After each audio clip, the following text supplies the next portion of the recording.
you? Hi and welcome back to the channel from a very windy, soggy North Nottinghamshire. So it's a bit wild out there. I'm just getting ready to take two of the boys out for a little walk. So because it's so windy, I thought I'd do my little intro in the car, because I think there's not much chance that you're going to hear me. You're just going to hear the wind and the rain once we're out there. So today I thought I'd talk about names. So what do you call your dog? Or dogs, plural. You might have a boy, you might have a girl dog. So your choice of name might depend on whether you've got a boy or a girl. You might do like I do, and I name my dogs with human names. Some people don't do that, and as far as I'm concerned, it's absolutely fine. It really doesn't matter what you call your dog, as long as you like it. The key thing is that you like your dog's name. So my dogs are called Simon, Kevin, Michael and Thomas, and we name them, other than their human names, we name them according to a basis of 2 syllables. So when we're looking at names, when we've got a new pup that we want to name, we are always looking for 2-syllable names. So generally how we go about that is we start with a list of just any names that we can think of, human names that we can think of, that are 2 syllables.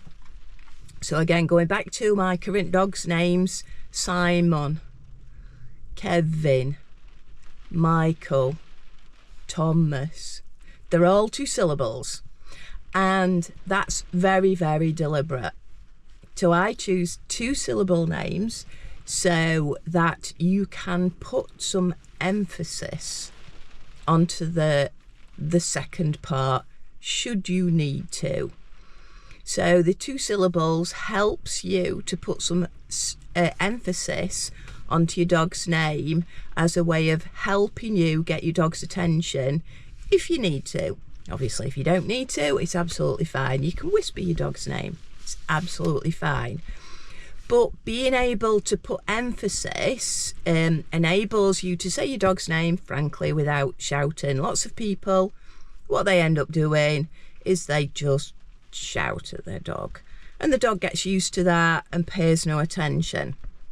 So I think, and it's absolutely fine, if you think different, please put your comments below. I think that 2-syllable names just gives you something extra to be able to emphasize their name. If you just need to get their attention when they're distracted rather than shouting. So I'm going to get these 2 dogs who have now settled back down because they think I'm just talking to somebody, and take them out into the wind and the rain, and hopefully you can come along and see some of the wild weather. So I'll see you in a bit.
So when we're talking about dogs' names, the real key thing I think is to always say your dog's name in a positive way.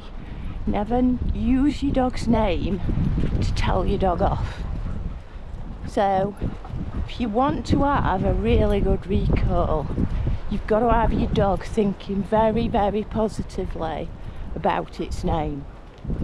Otherwise, you risk that your dog will fundamentally think its name is like no. So the dog's name really means no, don't do that. And that way you are a lot less likely to get solid recall, or at least your dog's attention, if you use its name. Most of the time, that's why we want to use our dog's name. Simon!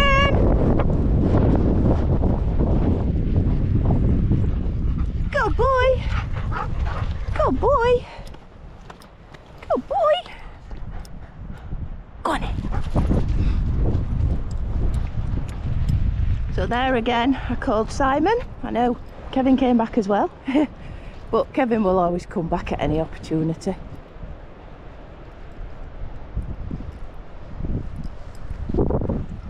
So another thing is that I will use the dog's name as a permission. So for example, going through the door, I open the door and the dogs have been taught that they don't just automatically run out. So they need to wait to hear their name as permission for them to go through the door outside.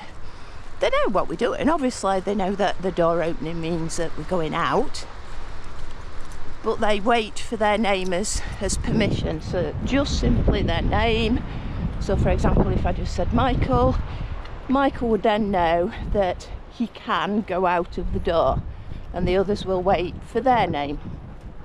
So that's another use of your dog's name. But again, coming back to what I was saying earlier, if you associate a dog's name with something negative, then it's going to make that kind of level of use of your dog's name much, much harder, because then it's a negative connotation. In reality, that actually means you can't go out of the door, if you see what I mean. So you always have to be super careful when you're using your dog's name, and make sure it's done in a very positive way. If actually what you mean is no, say no. Don't say your dog's name in a negative way. Always use your dog's name in a positive way.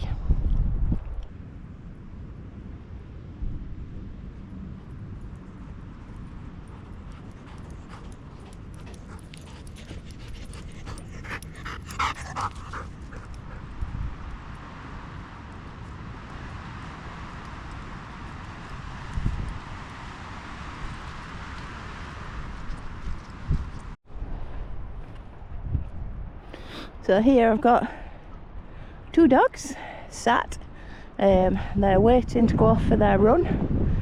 So let's see if I can use the dog's name as a permission. Simon, Kevin, there they go.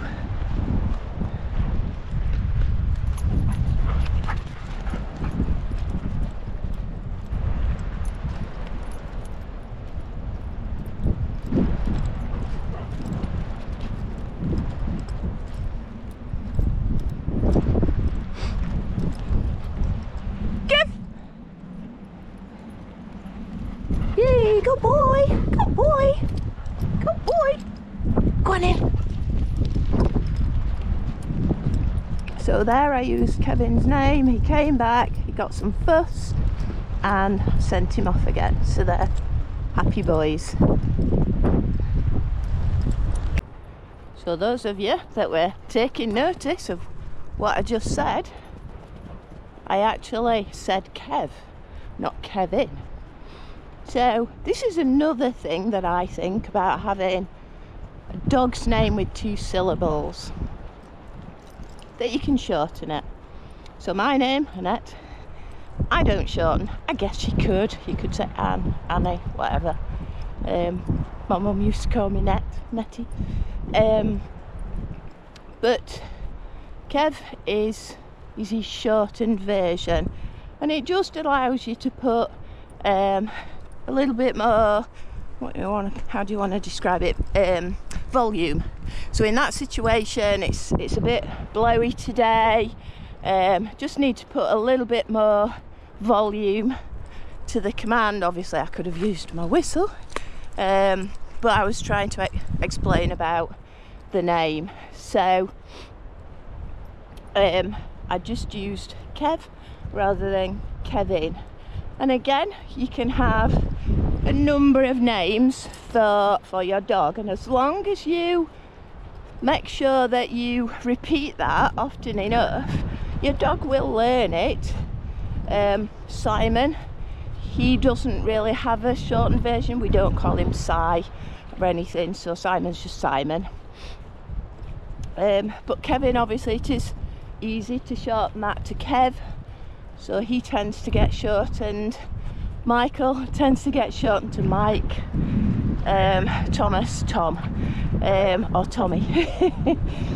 So they do have, you know, 2 or even 3 maybe names that they understand mean them. So, and again, the key to your dog learning this is that it's always done in a positive way, so that your dog understands that word means something good is gonna happen. Like when I just called Kevin back then, he came straight away with his tail wagging, he got a fuss, and he got to run off and play some more. So he's always going to respond to his name because it's done in a positive way. So another little tip that we tend to do with our dogs, so when we're talking about the dogs, rather than using their name in the sentence, in the conversation between myself and my husband, we'll use a word that we understand which dog it means but isn't actually their name. And this is because when you keep using your dog's name, Kev, good boy, it just dilutes the power of that word, what that means, that it applies to that dog. Simon, good boy. Yeah, so if the dog hears that sound, that word all the time, just in conversation, it dilutes it down. So what we do is we use this alternative. So Michael's alternative is monkey. So if we were talking about Michael in conversation at home when the dog is there, we wouldn't say Michael this, Michael that, Michael the other. We'd say monkey this, monkey that, monkey the other. And we have the same with the other dogs. So Simon is Simples. He doesn't know that's his pseudonym. That's just what we would talk about when we want to talk about Simon when he's in earshot. So we're not accidentally just constantly using his name and then he stops listening when I use his name. Simon! Good boy! Good lad! Go on in!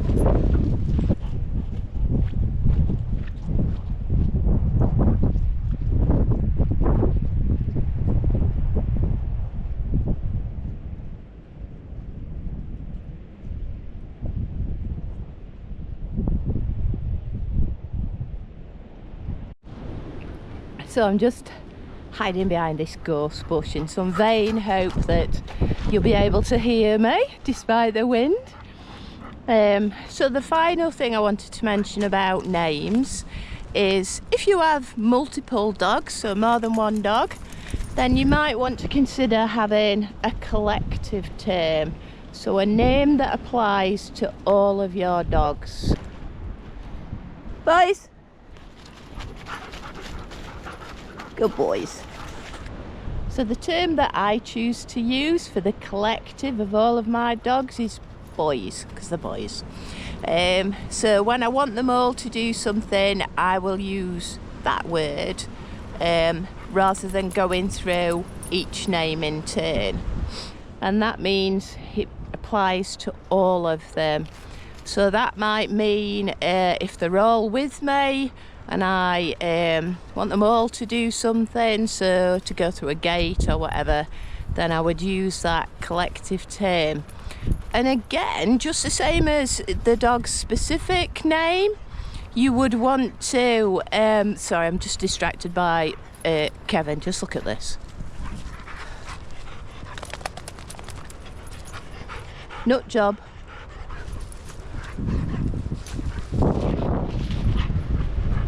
See, he's a nutter.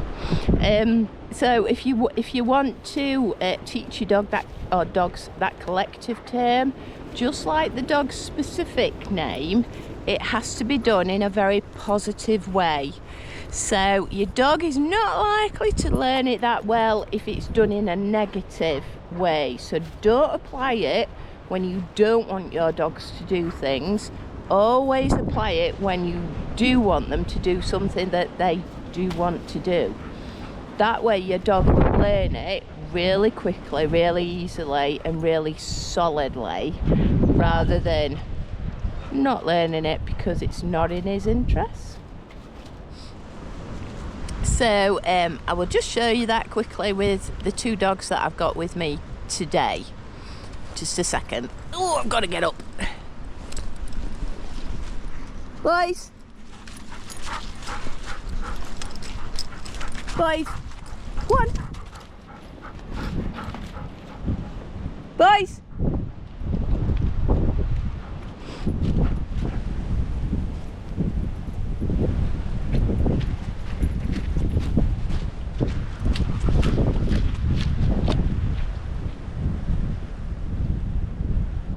So I do hope you've enjoyed our little wander through naming dogs and dog names and how to use your dog's name.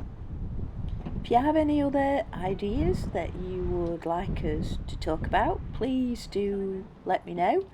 If you've enjoyed today, give us a like, please subscribe to the channel, and we hope to see you very soon for our next video. Take care, bye.